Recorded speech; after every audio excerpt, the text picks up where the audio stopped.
أعوذ بالله من الشيطان الرجيم بسم الله الرحمن الرحيم الحمد لله رب العالمين صلى الله عليك يا سيدي ومولاي يا رسول الله وعلى آلك الطاهرين المظلومين السلام عليك يا أبا عبد الله وعلى الأرواح التي حلت بثنائك عليك مني سلام الله أبدا ما بقيت وبقي الليل والنهار ولا جعله الله آخر العهد مني لزيارتكم السلام على الحسين وعلى علي بن الحسين وعلى أولاد الحسين وعلى أصحاب الحسين ورحمة الله وبركاته صلوات.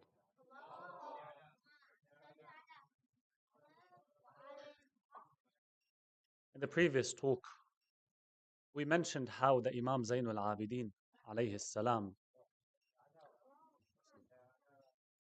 within only a few weeks after the events of the 10th of Muharram, the year 61 Hijri, he showed this character, this young man who was 23, 24-year-old, he showed this great character of what? Of wisdom, of courage,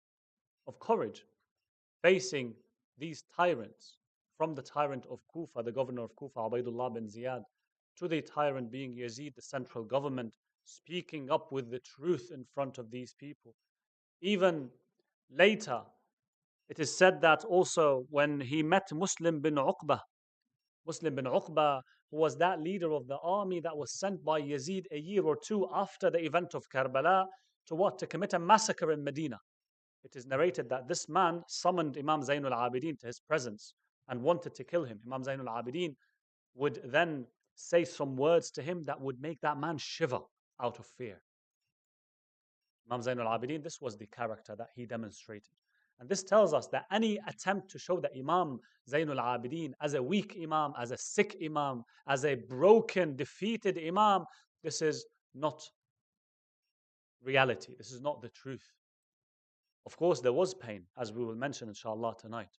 There was a lot of pain. There was a big tragedy. And this is what the Imam made sure that he keeps alive. It doesn't mean that the Imam was someone who wasn't a mujahid, who didn't do jihad. Because you have also, on the other hand, some people who claim what? Imam Zain al-Abidin, he was called the adornment of the worshippers. He spent his time in worship. He spent his time in du'as, in supplication. This is how he lived his life, as if he did nothing else. As if Hussein did jihad, but Ali ibn al-Hussein or Zain al-Abidin did not do jihad. This is what some people also may be claiming. Whereas Ali ibn al-Hussein, Imam Zain al-Abidin alayhi salam himself, he did the great jihad of following the goals, accomplishing the goals of Hussein. How? By speaking the words of the truth in front of the tyrants. As the hadith says, أفضل الجهاد أفضل الجهاد كلمة حق عند سلطان جائر. The best jihad is a word of truth that you say facing who? Facing the tyrants, the oppressing tyrants. This is what Imam Zain al-Abidin alayhi salam spent his life doing. So, Imam Sajjad alayhi salam, now we mentioned their trip to Kufa after the events of Karbala, after the massacre there. They went to Kufa as captives, then they were made to walk to Sham, Syria. And then after that, it was time that they arrived back to Medina, back home, that home that they left, or they had left 6 months, 7 months earlier. Now Imam Sajjad alayhi salam, Imam Zain al-Abidin is entering Medina. Now, Imam could have entered Medina in the night, when no one is looking, when no one is observing to judge. This is how people who are defeated, people who have lost, people who are broken, people who are weak, that's what they do. They go back home, quiet, silent, go back home and remain there and stay there. No, that's not what Imam Zain al-Abidin did.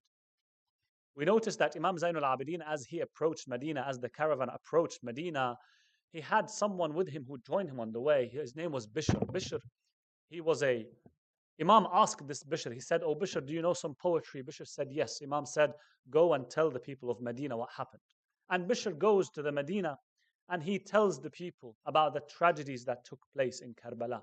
Because by then people didn't know. And he mentions it to them and he tells them, "Prepare yourselves. This is Ali ibn al-Hussein, this is Zain al-Abidin, and the ladies, the family of the Messenger of God, are on the way, are entering Medina." And indeed, the people of Medina go to receive the Imam. And they would be crying, they would be weeping, surrounding the Imam alayhi salam. Imam Zain al-Abidin alayhi salam, he asked the people to calm down. They observed him, they saw him also crying. He told them to calm down and he had a seat. And he started delivering a speech to these people, telling them about the tragedies, reminding them of the tragedies, reminding them of what happened. And this tells us about what the title of the new stage now, the new step, the new period of challenge that the Imam is having, the new goal that he's having. And that is what? Reviving the emotions, reviving the sentimental memory of Hussein now. Now, this is the stage, this is the step. Imam Zain al-Abidin alayhi salam, he now is exposing the madlumiyah, the tragedy, how oppressed Imam al-Hussein was, what happened, the events that happened. It is said that Imam Zain al-Abidin, he praised Allah and thanked him for the extreme sufferings which he had to bear, and then summarized the events of Karbala in a few sentences. And he praised God and he said, "God is to be praised in all circumstances. He made us bear great hardships. A great breach has taken place in Islam. My father Abu Abdullah, Imam al-Hussein, and his dear ones and companions have been killed. His women and children were made captives. My father's head was fixed on a spear and shown around the different Islamic cities." Imam Zain al-Abidin is now telling the people what had happened. So now Imam Zain al-Abidin entered Medina. And obviously the first period of time, the first days, weeks, the first thing to pay attention to is obviously to take care of the scars and the hearts of the orphans and the widows, those who lost their men, their brothers, their children in Karbala. It's a tragedy. It's a tragedy. That's what happens after such events. The families were still in shock. It was a very difficult time. So Imam Zain al-Abidin had to contain these sufferings. And on a broader scale, it also means that now Imam Zain al-Abidin alayhi salam has the responsibility of building again a group of supporters, of followers of Ahlul Bayt alayhim salam. Because if you see what happened in the event of Karbala on the 10th of Muharram, was that the elite followers of Hussein and Ali were annihilated. Top ranking Shia, if you want to say, top ranking Shia. They were all killed. The rest are, as we said, in the prisons, in the deserts, maybe hiding in some tribes. They were scattered. Now Imam alayhi salam has this responsibility of building or forming a new group from zero almost, following the events of Karbala. Only a few people were with him, very few. So this was the goal. Obviously, Imam alayhi salam, he had to face so many challenges in this task, very many challenges. One of them is the difficulty in communication. I mean, you're talking now about vast lands of the Muslims, different places, very large area. Not easy. Communication is not easy. There wasn't media coverage like we have today. There wasn't means of communication that are easy and quick like we have today. It was very difficult. Very difficult to bring people together, very difficult to communicate with the others. Some of these people who are in the prisons of the government who could not reach the Imam to support him, Imam al-Hussein, some of them even didn't know about the events of Karbala until weeks later. Some of those who were lost or who found tribes or hid because they were chased by the enemy, they didn't know about the events until weeks later. So it was very difficult to communicate. This was a big challenge. How are you going to start from zero, building a Shia elite building a new group of followers of Ahlul Bayt, when the group that was massacred now, it took decades to build. How can you then solve this problem? This indeed was a massive challenge. Another challenge that Imam faced was the severe and intense surveillance from the authorities. Imam Zain al-Abidin, now he's the representative of that line, of that family, and he remained alive. Imam Zain al-Abidin was considered to be what? A threat to the authorities. Himself, what he represented, what his family represented, the values they represented.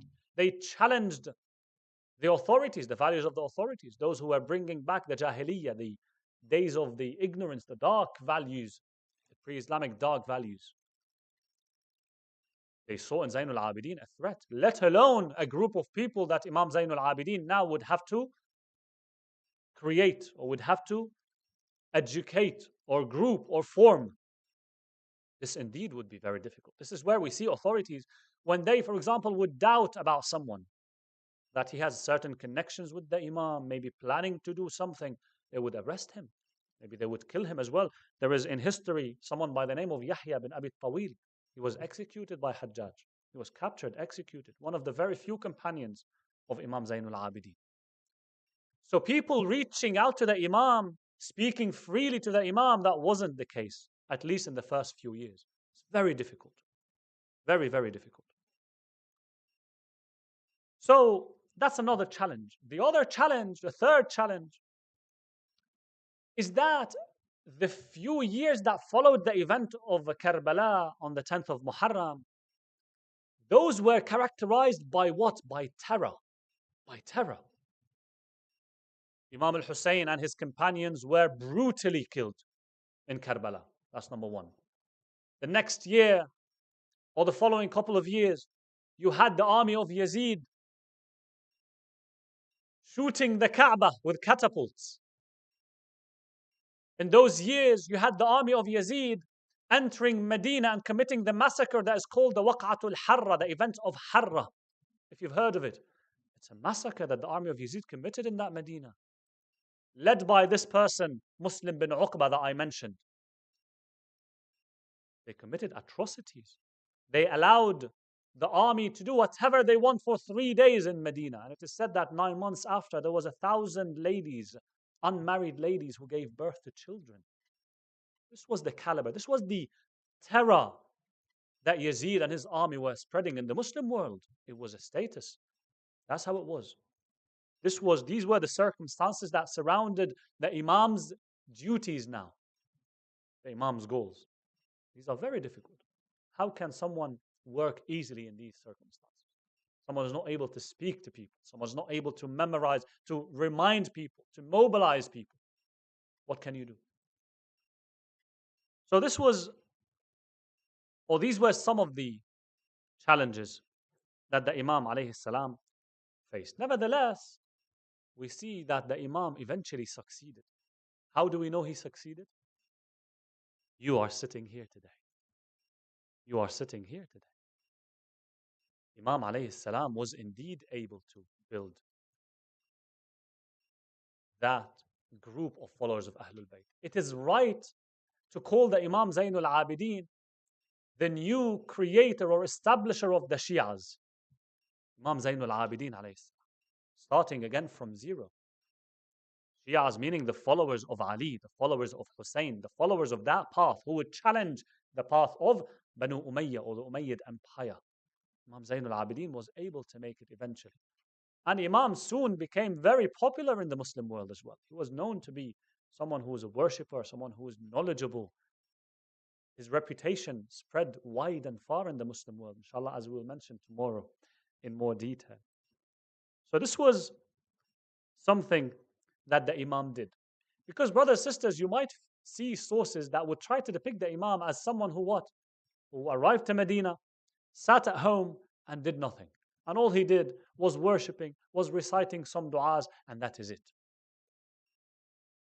But the course of history later proves that, no, it wasn't the case.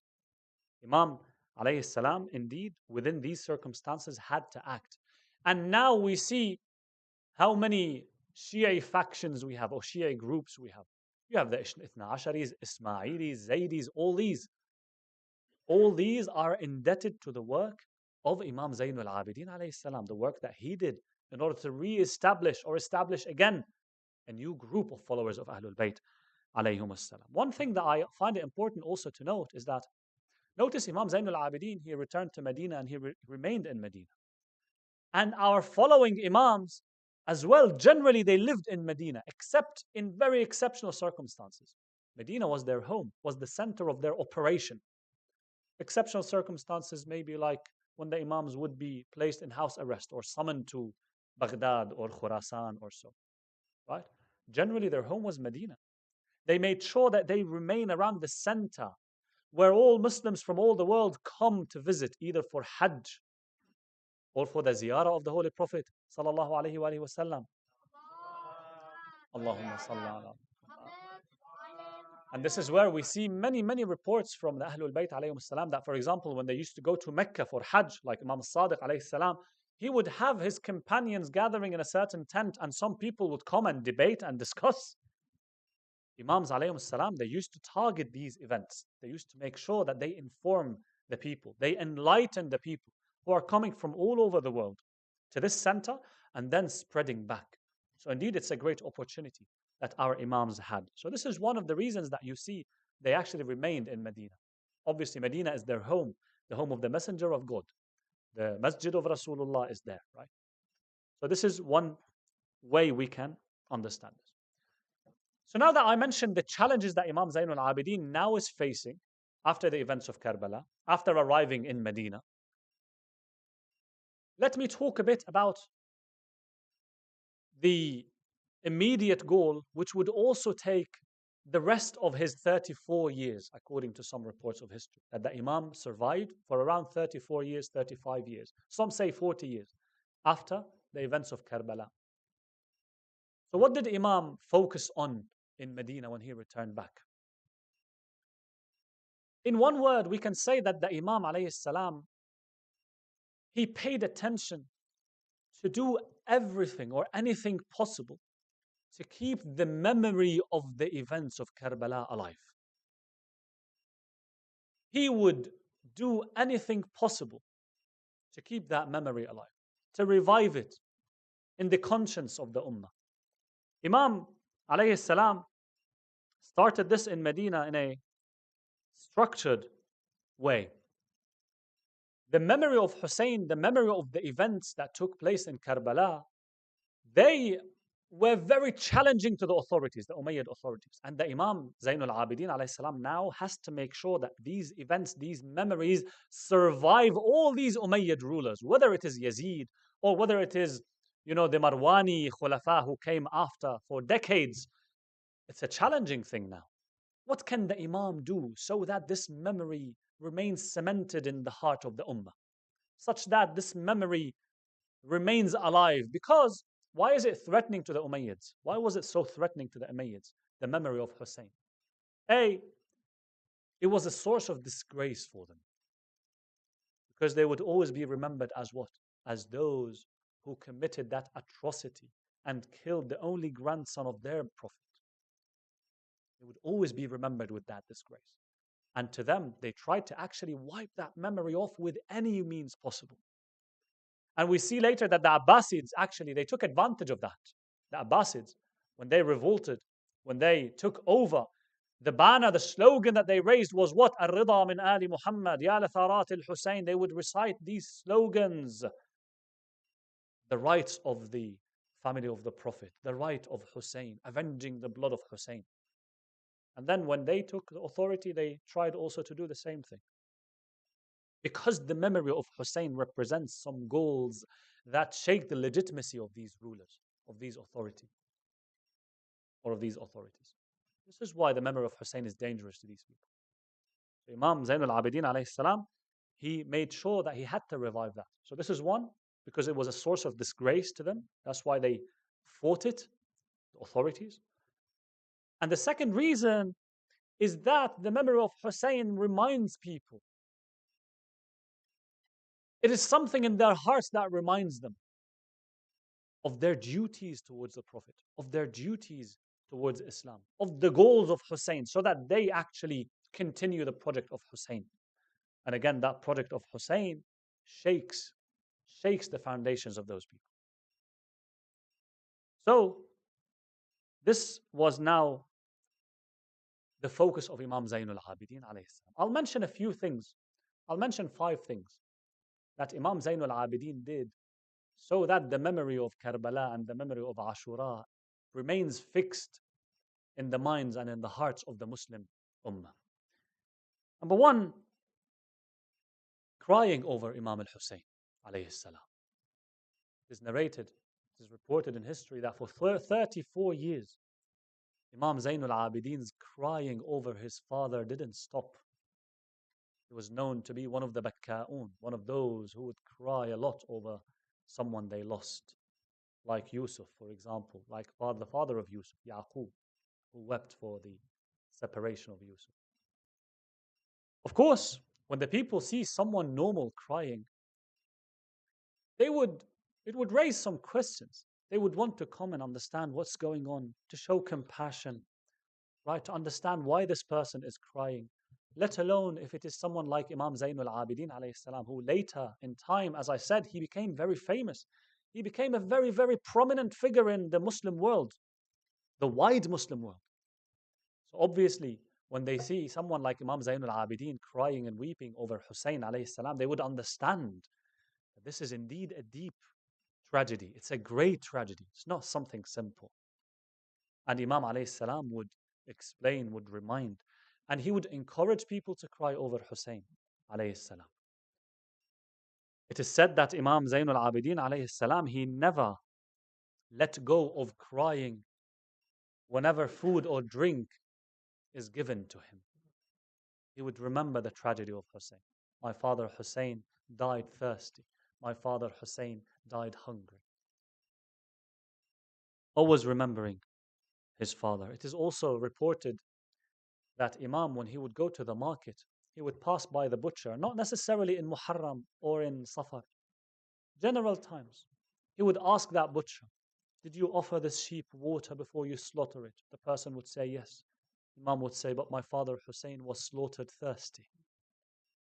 Every situation possible, Imam alayhi salam would remind of the tragedy of Hussein.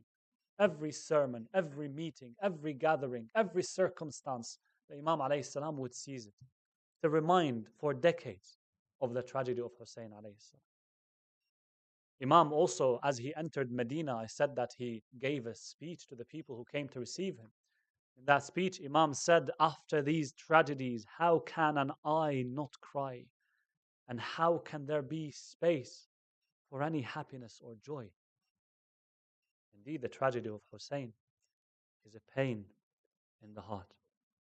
So the Imam alayhi salam, Imam Zain al-Abidin, was the person who started this phenomenon of crying over Imam al-Hussein alayhi salam. Of course, we have reports that tell us that the Holy Prophet sallallahu alayhi wa sallam himself cried over Hussein. Allahumma salli ala Muhammad wa ala Muhammad. Even at the time Hussein was born, we know that Imam Amir al-Mu'mineen, Lady Fatima, Imam Hassan, they all cried for Imam al-Hussein even before the events took place. We have these reports. But these are isolated reports, isolated events. Imam Zain al-Abidin alayhi salam established it as a practice, as a tradition. So this is where the tradition of crying over Hussein alayhi salam started. We owe it to Imam Zain al-Abidin alayhi salam. So that's one, crying over Imam al-Hussein. Number 2, the second thing or the second tradition that Imam alayhi salam established was visiting Imam al-Hussein alayhi salam. Visiting in person.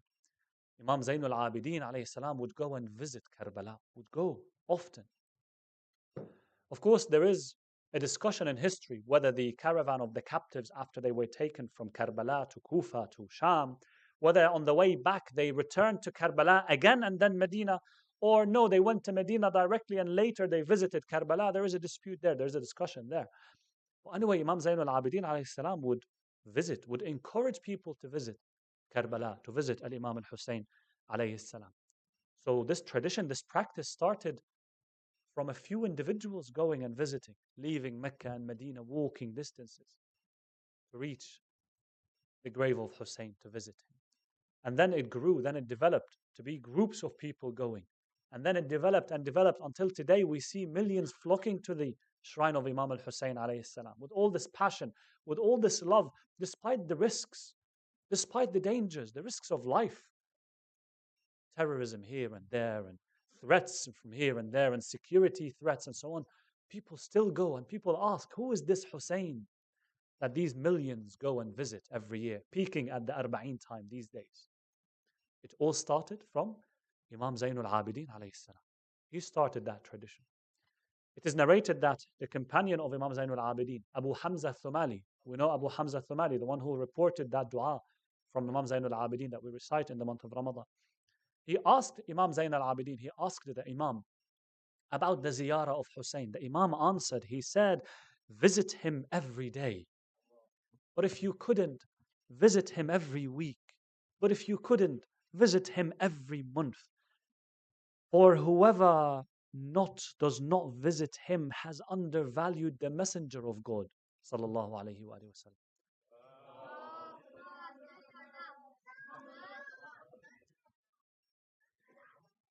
Sant, well done. This is the value of Hussein alayhi salam. If you respect Rasulullah, you appreciate Rasulullah, you appreciate the messenger of God, you go and visit Hussein. Because Hussein is the continuation of the memory of Rasulullah Muhammad sallallahu alayhi wa sallam. This is the value of Hussein. The Imam is emphasizing the importance of going and visiting in person. Obviously, everyone is able to visit. Imam is saying if you can't visit him, for example, every day, if you're far, yes, visit every week. If you live maybe further, visit him every month, right? Everyone is able to recite the ziyarah verbally, obviously. Imam is saying here, emphasizing the importance of actually going there, going to Karbala. This memory needs to remain alive, has to remain alive through generations till the day of judgment. This was the practice of our Imams. This was what they were trying to do, what they were trying to keep.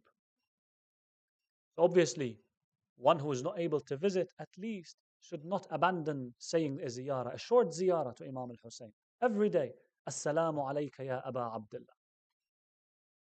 How difficult is this? Sallallahu alayka ya Aba Abdullah. Just turn towards Karbala and recite a short ziyarah like this. So, this is indeed, the ziyarah of Hussein is a reminder for us that we're working towards the same goal. We're trying to accomplish the same goals that Hussein accomplished. This is how we should live our lives. We are in the same kind of mission, in the same project. So that's the second. So first, crying over Imam Hussain alayhi salam, Imam Sajjad, he started Imam Zain al-Abidin. Visiting, the visitation of Imam al-Hussain alayhi salam, also Imam Zain al-Abidin, he started. Number three, using the turba of Karbala for sujood. Using the turba of Karbala, of the shrine of Imam al-Hussain alayhi salam, for sujood. The first one to use the turba of Karbala for sujood was Imam Zain al-Abidin alayhi salam. Allahumma. This is the history of this Shia practice. Some people ask, where did this practice start from? That the Shia do sujood on a turba, right? Obviously, in the past, what they used to do is that they would put sand in a piece of cloth and they would tie that piece of cloth. And when time of prayer comes, they would untie that piece of cloth and do sujood on it. There is a fiqhi discussion here amongst Muslims between, for example, the Sunnis and the Shias about, for example, the validity of that surface that you do sujood on, that you put your forehead on in prostration. There is a discussion there. The Shias believe that the Prophet and the Imams, they used to do sujood on the ground, something that is natural, that is not, for example, worn or edible. This is the thing that you do sujood on. So at least we can say that all the Muslims agree that sujood on the turba, on a sand, is permissible, is valid, at least. Okay, all the Muslims agree that it is valid. Imam Zain al-Abidin also, what he would do was that this turab, this sand that he would have in his cloth, would be from the sand of Karbala. The time of Adhan comes, Imam Zain al-Abidin would take out that cloth, would open it, there would be sand in it, the sand from the shrine of Hussein in Karbala. He would put it and he would prostrate on it. Reminding establishing this very strong connection in our hearts between salat to Allah subhanahu wa ta'ala and the goals of Hussein. Reminding us that whenever we do prostration or sujood to God, the manifestation or the highest manifestation of submission to God when you do sujood, when you're doing sujood to God, that's the closest you are to God. In there you remember what the goals of Hussein were. That we actually humiliate ourselves to none but God. That we actually obey none but God. That our Lord, our God is none but Allah, but God. These were the goals of Hussein. Hayhat minna dhillah. Far from us is humiliation. This is supposed to remind us. We humiliate ourselves only to the Almighty, only to God. Anyone else who wants to take us away, who wants to humiliate us, no, we say no to humiliation. We're servants of God Almighty. This is what we're trying to actually manifest in Salat. Isn't this what we do when we pray to God? When we stand in Salat, when we direct ourselves to the Qibla, meaning that we direct our attention only to God and nothing else, no matter how strong or scary that thing else would be. It is God that we are attentive to and nothing else. This was the project of Hussein. This was one of the goals of Hussein, to revive this in the Ummah, to remind the Ummah that you have duties towards God, not towards the wealth that you're accumulating, not towards this tyrant that you're fearing, towards Allah, towards God. Imam Zain al-Abidin was establishing this spiritual connection between Salat and the goals of Hussein alayhi salam. And obviously Imam Sajjad alayhi salam would recommend this to the companions, and the later Imams would recommend this to their companions, that if they can do sujood on a turba, on sand from Karbala, they would encourage them to do so. This is one form of the continuation of the revival of the memory of Hussein alayhi salam. Number 4, establishing the aza, the gatherings of the aza, the majalis, the ma'tam. Imam Zain al-Abidin alayhi salam would gather his family in the house. Whenever there is an opportunity, in Hajj, for example, an assembly of people, there is a poet. Do you know some poetry? Yes. Can you tell us, can you remind us of the tragedies of Hussein? And that poet would say some poetry. And this is how the majalis started. So the first person to start this practice of majalis was Imam Zain al-Abidin alayhi salam. And it evolved and evolved and evolved until we see these beautiful gatherings today, with thousands of people gathering, small and big, remembering the tragedies of Hussein, crying over Imam Hussain alayhi salam. The establisher of it was Imam Zain al-Abidin alayhi salam. So this is, if you want to track the historical route of these events, they all end up with Imam Zain al-Abidin alayhi salam. Number 5, and that's the last I'll mention, is that the Imam would try to benefit from any occasion to remind of Hussein alayhi salam. No matter how unclear the connection might be. Let me give examples. Imam Zain al-Abidin alayhi salam, he had a ring from his father Hussein. He had a ring from his father Imam al-Hussein alayhi salam. Now this is different from the ring that was looted from the finger of Hussein as he was lying on the plains of Karbala. That was a different ring. Imam al-Hussein, it is narrated that he had left a few things with the mother of the believers, al-Mu'mineen, Salama, telling her that if I don't return, these are a few things that you give to Zain al-Abidin. And one of them was this ring. Now Imam Zain al-Abidin alayhi salam, different opportunities, different times, he would show the people and he would tell them, the ring is from my father Hussein alayhi salam. To remind of Hussein. Simple thing. Reminding of Hussein. Making sure people remember Hussein. Maybe making sure also people remember the tragedy of the finger of Hussein. This ring is from my father Hussein alayhi salam. And that ring later remained with Baqir. Imam Zain al-Abidin gave it to Imam al-Baqir alayhi salam. So this was one example. Another example was when the Imam Zain al-Abidin was describing the importance of returning the trusts to people. You know, in Islam, there are certain akhlaq, certain moral characteristics that we should aim to accumulate, to acquire. For example, returning the trust of the people, being honest, being truthful. Now, some people think that if you say akhlaq, they think it's mustahab. It's mustahab that I have morals. It's recommended, but it's not obligatory. No, Habibi, it's obligatory that you have these morals. It's obligatory that you are a trustworthy person. It's not optional. Like salat is obligatory, okay. Siyam is obligatory, okay. But honesty, trustworthiness, no, they think this is optional. This is nice to have. No, this is essential to have. So Imam Zain al-Abidin alayhi salam would be describing the importance of returning the trusts to people. Now see, the Imam could have said being trustworthy is important. He could have said the one who returns the trusts to people, they have the reward of such and such. Or the one who does not respect the trusts of people, they would have the punishment of such and such. He could have said that. But do you know this hadith, what he says? He says, عليكم بأداء الأمانة هو الذي بعث محمدا بالحق نبيا لو أن قاتل أبي الحسين بن علي عليه السلام ائتمنني على السيف الذي قتله به لأديته إليه. What does he say? He says, return back the trusts of the people. Be trustworthy. By the Lord who sent Muhammad as the prophet with righteousness, if the killer of my father Hussein entrusted me with the sword with which he killed him, I would return it back to him. Why reminding of such tragedy to tell people that it's important to return the trusts? He could have said it in different ways.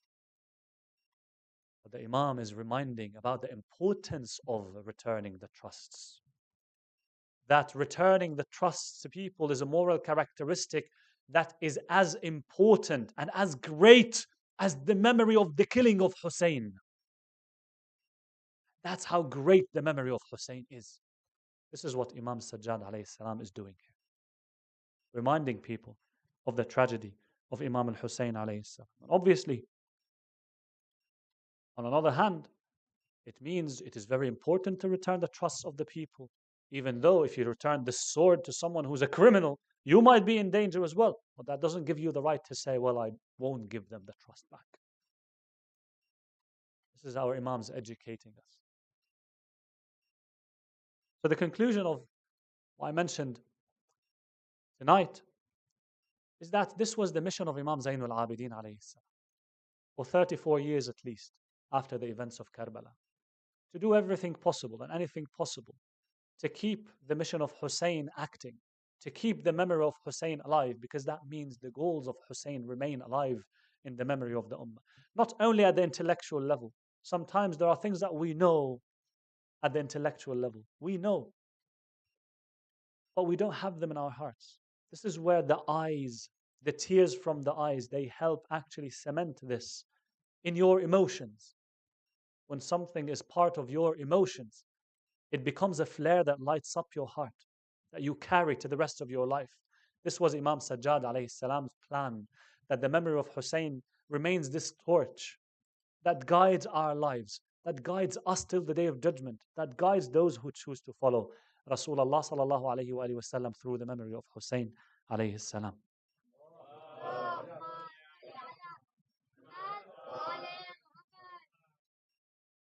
Rewinding back to the time when the captives were held in Sham, next to the palace of Yazid. Yazid, as we said, he feared disorder, and he feared the reversal of the situation against him because of the presence of Ahlul Bayt alayhim salam in Sham. People would go and see these great people, would hear about the tragedies. So Yazid hastened to take them back to their homeland, to Medina, the city of Rasulullah. And he ordered a man by the name of Nu'man bin Bashir and a group with him to travel with them at night. Some reports say that on their way back to Medina, they passed by Iraq and they asked the guide, let us pass by Karbala on the way. But it is narrated that before they arrived, Jabir bin Abdullah al-Ansari, the companion of the Prophet, had preceded them to Karbala, visiting the grave of Hussein. On the authority of Atiyya al-Awfi, apparently the servant of Jabir, when he noticed the caravan of the captives arriving to Karbala from afar, he realized who they were and he said, "O Jabir, get up and meet the family of the Messenger of God. This is Zain al-Abidin who has come with his aunts and sisters." Jabir stood up, as the reports say, walking barefoot with his head uncovered, until he approached Zain al-Abidin. So the Imam Zain al-Abidin said, "Are you Jabir?" He said, "Yes. Yes, O son of the Messenger of God." He said, "O Jabir, by God, here is where our men were killed. Here is where our children were slaughtered. Here is where our women were taken captive. Here is where our tents were burnt." It was said that while the Imam was talking to Jabir, a woman called out, "Wa akha, wa Husaynah, O Hussein, O my brother Hussein." And that was Zainab.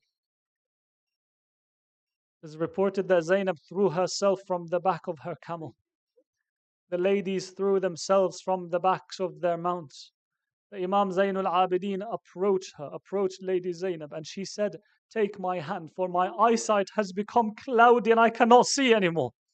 Show me the grave of my brother Hussein." Imam Zain al-Abidin alayhi salam took her hand and brought her to the grave of Hussein alayhi salam and placed her hands on the grave. So she called out, "Wa Husaynah, wa Husaynah, Akhi Hussein. O Hussein, O my brother Hussein. Did they wash you and shroud you? Or did they bury you without a shroud?" Fatima, the daughter of Hussein alayhi salam, also threw herself over the grave of her father. Kulthum called out in a loud voice, "Al-yawm mata jaddi al-Mustafa. Al-yawm mata abi al-Murtada.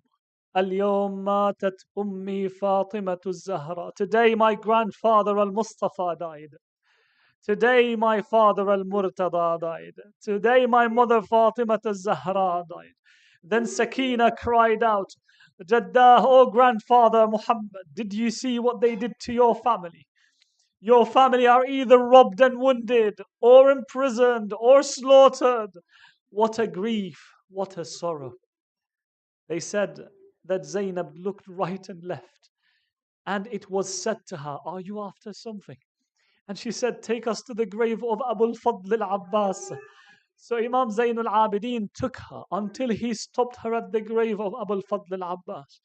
While the Imam was crying, saying, "Auntie Zainab, this is the grave of your brother Abbas." Zainab threw herself over the grave, calling, "Wa akha, wa Abbasah. O brother, O Abbas." It was observed that Zainab would move from one grave to another, from one grave to another.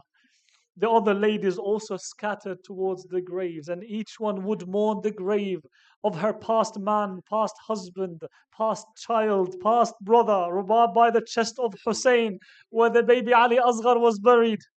Ramla by her child Qasim. Kulthum by the grave of Abbas. Sakina by the grave of Hussein. When the Imam Sajjad alayhi salam commanded that it was time to leave towards Medina, he was told, "Let the women take their time to mourn their families." He said, "O people, you don't see what I see. I fear for my auntie Zainab that she would die. She keeps moving from a grave to another." Inna lillahi wa inna ilayhi raji'un. ولا حول ولا قوة إلا بالله العلي العظيم. سيعلم الذين ظلموا أي منقلب ينقلب والعاقبة للمتقين. Ya Allah, we ask you بحق فاطمة وأبيها وبعلها وبنيها فرج عنا يا الله. يا الله يا الله يا الله يا الله يا الله يا الله يا الله. Ilahi, we ask you by Muhammadin wa ali Muhammad that you may accept from us our little deeds. Ilahi, we ask you that you may forgive us our sins. Ilahi, we ask you that you may protect us from any sin. Ilahi, we ask you that you may grant the needs of every needy in this majlis. Ilahi, grant their hajat and answer their du'as, Ya Allah. Ilahi, we ask you that you may grant the quick and speedy and complete recovery to every of the mu'mineen and mu'minat, especially members of this community and everyone attending this majlis and their relatives, Ya Allah. Ilahi, we ask you that you may send your blessings and mercy to all those who passed away from the members of this community, the relatives of the people attending this majlis. Ilahi, shower them with your mercy. Ilahi, they are your guests and you are the best of hosts. Ilahi, we ask you that you may grant us our hajat. Ilahi, we ask you that you may give the victory and the support to our brothers and sisters in Palestine and to every oppressed around the world. With 5 times أَمَّن يُجِيبُ الْمُضْطَرَّ بِسْمِ اللَّهِ الرَّحْمَنِ الرَّحِيمِ أَمَّن يُجِيبُ